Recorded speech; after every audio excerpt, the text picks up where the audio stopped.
Take us through the play. 91 yards, 11 seconds. UNC was down at the time. Just take me through what you guys were looking at right there. Earlier on, we saw safeties roll a little bit and open up the deep ball. So on the sideline, we talked about it. We talked upstairs about what they were seeing, and we came out and we wanted to take a shot right at the beginning. So I was lined up on the right, everybody else lined up on the left. So 3-by-1, shifted the defense over, giving me a one-on-one, and I just ran. Really, I just said, "Queese, throw it as far as you can. If the read is there, just throw it as far as you can." So I just ran. I saw the corner's eyes look up, and that's when I always know when the ball's coming.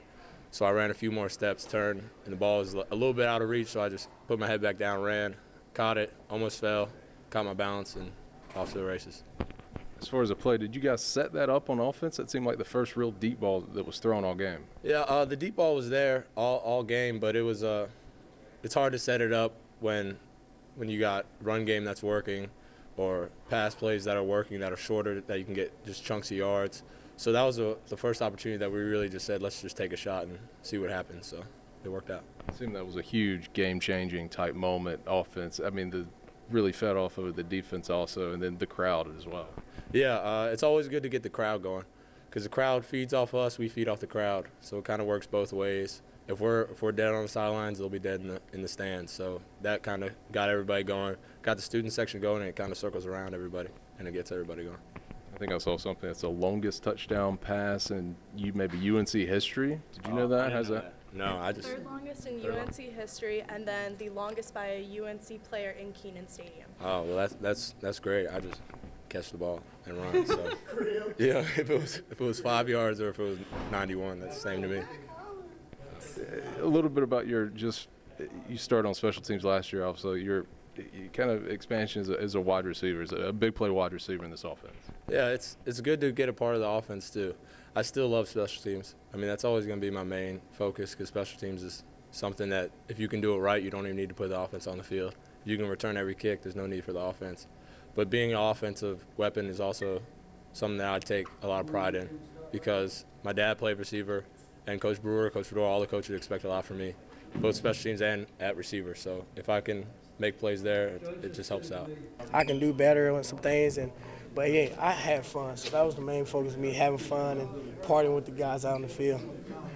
What was the difference? I mean, first half it seemed like they shut you down. You guys didn't score any points. Second half, to be honest, they weren't shutting us down. We shut our own stuff down because we weren't running tempo.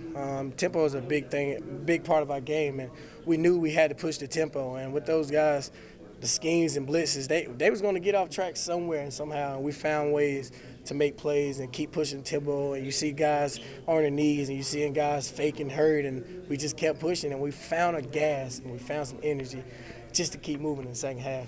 Well, last week you took probably about 2/3 of the snaps. This week, obviously, you took almost all of them. Would you say this game, cemented your place as a starter? Hey, I don't even speak on that. I'm here to help our team win. Whatever I need to do to play my role, I'm going to do it. And hats go off to Mitch. He's a great guy, and that interception was not his fault. A tip ball. A tip ball is always getting picked off, as you see it everywhere we've been, and he's going to keep playing, and I love when he plays. You look at me on the sideline, I'm going to still smile because that's what character I bring to the game and to the people and to Mitch. He got to have my support, and I'm not going to let him down just because somebody think that we're still competing and he don't supposed to be in the spot. Hey, it's when his time to shine, I'm with him, and he's going to keep shining.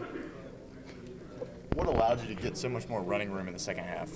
We knew that a certain play we was calling, they wasn't containing it at all, and I just had to be a little quiet with my feet and just relax and not rush what I was doing, and we just found some way to make plays and stuff with the offensive line, and those guys did an unbelievable job to be so young and have a team like San Diego State throw all those blitzes and different schemes at them. They came out on top tonight.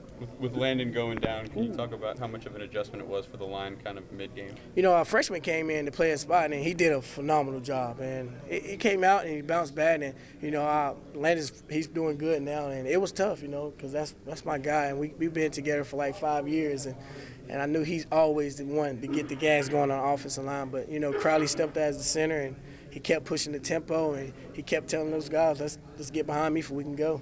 Do you feel like you guys are wearing defenses out because you're performing best later in the game? Yes, because those guys were pushing it first half, and we found a way just to keep pushing the tempo second half, and you can see number 97, he was making plays all night, but I didn't see him second half. I thought he was hurting, and he was on his knees, and those guys telling me after the game, man, y'all need to slow this thing down. We couldn't do nothing, but we was having fun, man. We was just having fun pushing the tempo, and that's what we preach every day is tempo. What did it feel like when you saw the interception and it stood and, you know, the kneel down for the victory?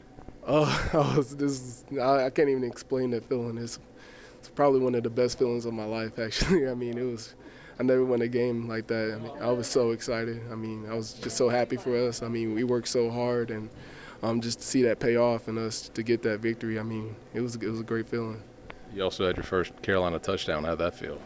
It felt good because we got the lead. I mean, that was more what I was worried about. I didn't really care how we scored. I just wanted to win. So we got the lead, and then the defense was able to hold on, and we got the victory. So that was the best part about it.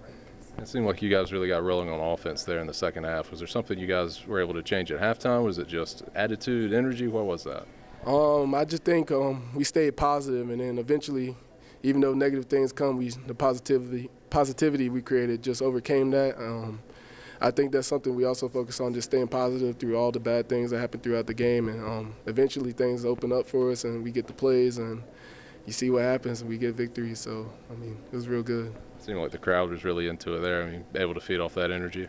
We want the crowd to feed off us. We want to be so energetic the crowd feeds off us. So they can feed off us and we can feed off them, and then we just get that energy churn rolling, and it's great to get things rolling like that. So, yeah, I think so.